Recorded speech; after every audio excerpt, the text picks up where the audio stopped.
За энэ удаагийн видеоор бид нар хавтгад ирэх мөргөлдөөнийг авч үзнэ.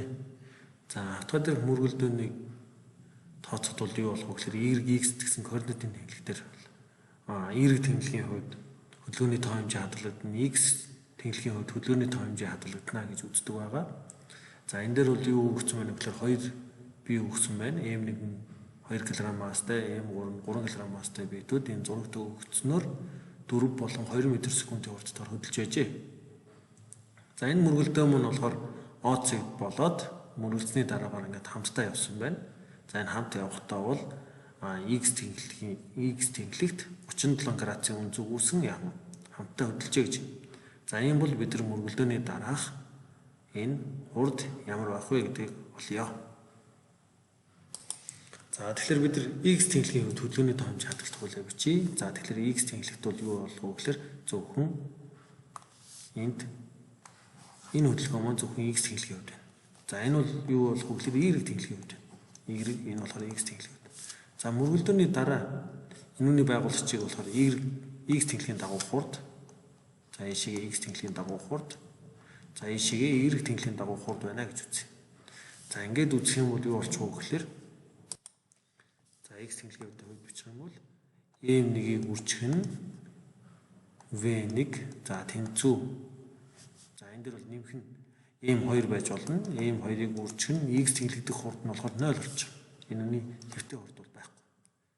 За тэнцүү m1 m2 масстай биетүүд нь хамтдаа хөдлөн. За энэ нь vx тэнхлэгийн дагуу хөдлөх хурд байна гэж үзнэ.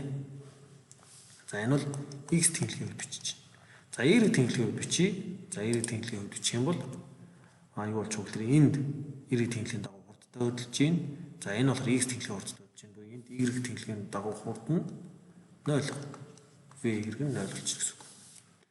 За тэгвэл y тэнхлэгийн хувьд юу болох вэ гэхээр m1-ийг үржих нь 0. За нэмэх нь m2-ыг үржих нь y тэнхлэгт хурд нь v2 тэнцүү m1 дээр нэмэх нь m2 үржих нь v байна гэсэн үг. v гэдэг нь мөргөлдөөний дараах энэ босоо тэнхлэгт дагуу хурд. За энэ бол vx. За эндээс бид нар юу болох вэ гэхээр vx олъё. За тэгвэл эндээс нэгдүгээр төслийн хувьд бодох юм бол vx тэнцүү m1 хуваах нь m1 дээр нэмэх нь m2 за үржих нь v1 байна гэсэн үг. За хоёрдугаар төслөөс бодъё. Хоёрдугаар төслөөс v гэгийг болох юм бол v2 тэнцүү m2-ыг хуваах нь m1 дээр нэмэх нь m2 үржих нь v2 байна гэсэн. За эндээс ингээд тоо утгуудыг тус болох юм бол vx тэнцүү m1 нь 2 кг байна. За m1 нь 2 дээр нэмэх нь 3 кг. За үржих нь v1 хурд нь 4 м/с. За ингээд бодох юм бол 2-ыг хуваах нь 5 үржих нь 4 буюу ийм м/с хурдтай орно гэсэн үг. Тэнцүү 1.6 м/с. За v хурдыг олох юм бол v тэнцүү m2 нь 3 кг байна. 3 кг-ыг хуваах нь 2 кг дээр нэмэх нь 3 кг. За үржих нь v2 хурд маань 2 м/с. 2 м/с. За ингээд бодох юм бол 3-ыг хуваах нь 5 үржих нь 2 м/с.